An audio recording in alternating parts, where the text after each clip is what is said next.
Hi there, and welcome to the next video in how we can help our students reach their maximum potential by looking at Maslow's hierarchy of needs. And today we're going to be looking very much at the belonging and love needs. Okay, so what do we mean by a sense of belonging? It involves more than simply being kind of acquainted with other people and being there with other people. Okay, so we always say things like, "Oh, we belong to this school, we belong to this family," but it's more of a feeling about how we are when we're there rather than just being I'm there and I'm talking to other people. So it's about gaining acceptance from others in the group. It's about gaining the attention of others from the group and also getting support from others in the group as well. And it's also about you providing that same attention and acceptance and support to others in the group at the same time. So when we don't feel like we belong, um, a few things happen. We kind of get this laissez-faire attitude of, oh, it's not important. What's the point? It's no one really cares about what we're doing here. Your self-esteem becomes a bit affected. Self-belief is affected. Self-control can be affected as well.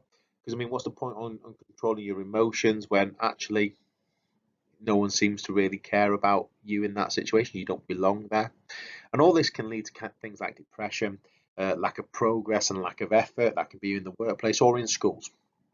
So as you can see, this idea that if you feel that you don't belong somewhere, you don't quite fit in, can have a big, long-reaching effect to your mental health and actually how well you perform in the future. So I mean, how can we build a sense of belonging? And this can work everywhere, from in schools to in friendship groups to in clubs or at home in the family. So the first thing, the key one, is about making an effort.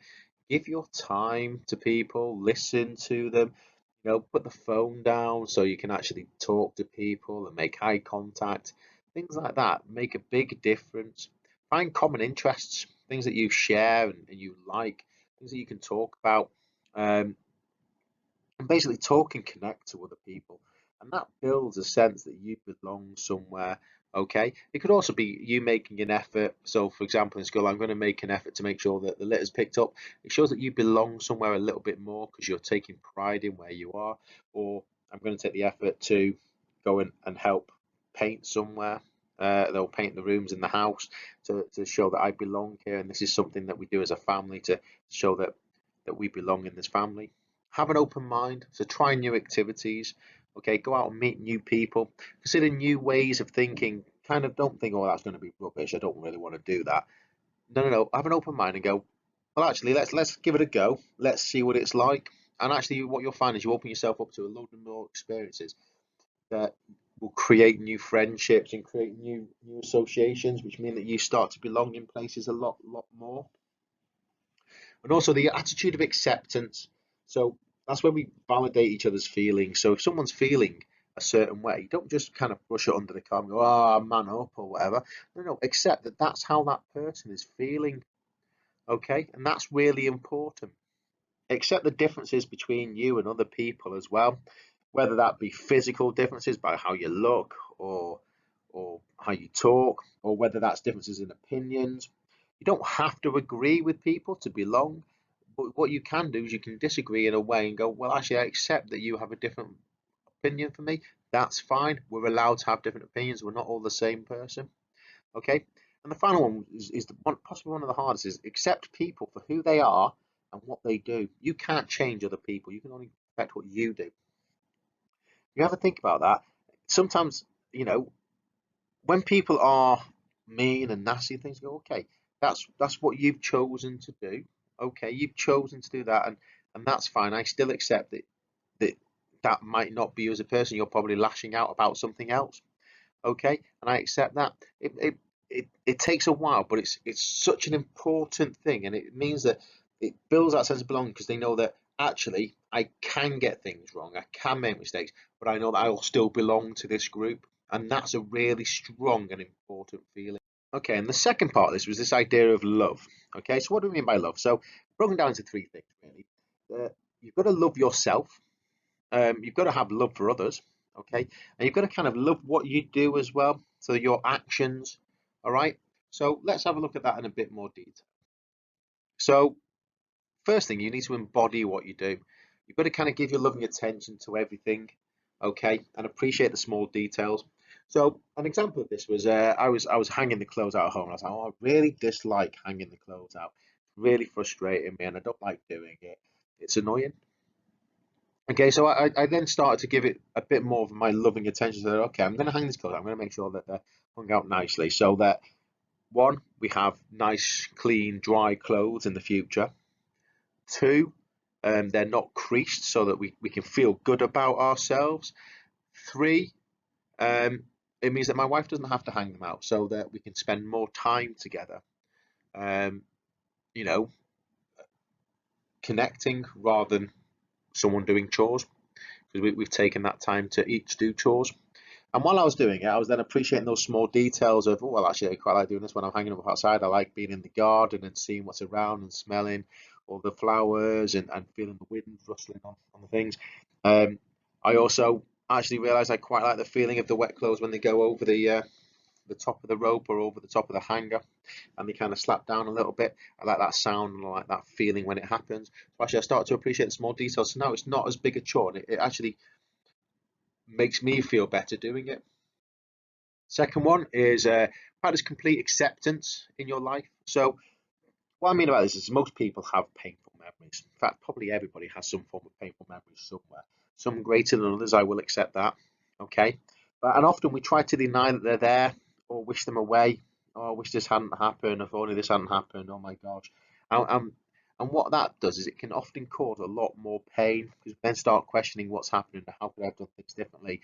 And it kind of cycles down and down and down.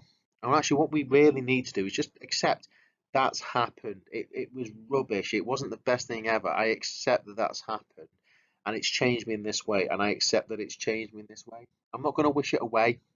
I'm not going to deny that it's happened and I feel bad about it. I'm just going to accept it's happened and accept that it's changed me. And it's hard. It really is. And it is difficult. But eventually, it has a big effect on you as a person and it will make you feel better. So the third one is about having compassion for others. Okay, so that could be a kind word or gesture, or just being there. Sometimes people just want to talk, and you just need to sit there and listen. They don't necessarily want you to feedback or fix the problem. They just want you to listen with compassion and just agree with them or disagree or empathize with them a little bit. Just remember, you can only control your own actions. You can't control anybody else's. So choose to always act with compassion. So when something happens or someone says something to you, instead of trying to score points again or getting angry, just try and react with compassion in your voice. Go, okay, well that must have been really hard, or I can see your point, but I don't think I want to continue with this anymore. This conversation, the idea that you can talk back with compassion in your voice and let them know that actually at this moment in time I don't want to carry this on, but you still belong and everything else. It has a big effect on people. Number four, surround yourself with love. So do things that you love doing. Okay, surround yourself with people that you like to be with. Surround yourself with objects that make you feel happy or provoke strong positive memories. Go and do things that you want to do, even if that's going for a walk or talking to people. It's really important that you love yourself. I mean, as a good old RuPaul says, if you can't love yourself, how the hell are you going to love anybody else? And it's a really um, eye-opening phrase when you think about it strongly. Okay, so finally, a few top tips from me. Firstly, accept all others and be there with attention and compassion. And I'm not saying you have to be friends with everybody. I'm not saying that you're necessarily going to like everybody, but just accept that that is who they are. Don't shout and bawl at them and try and change them. That's not going to work. Just accept that they're there and give them attention and compassion, and you'll find that actually you'll start discovering things about them that actually you do get to like and make you feel like you belong with them. Surround yourself with the things that you love doing, and you'll find others with a like mind around you. Okay, and as well as surround yourself with things that you love, making yourself happy. Learn to love yourself. And then finally, approach everything with an open mind and an attitude of acceptance. So you're not closing yourself off to anything, and that will help you find more groups where you belong. And the more places that you belong, the happier you will feel and the more love you will feel. I hope you found that useful. I hope that helped. Don't forget to tune in for the next video about self-esteem. Right. Bye, everyone.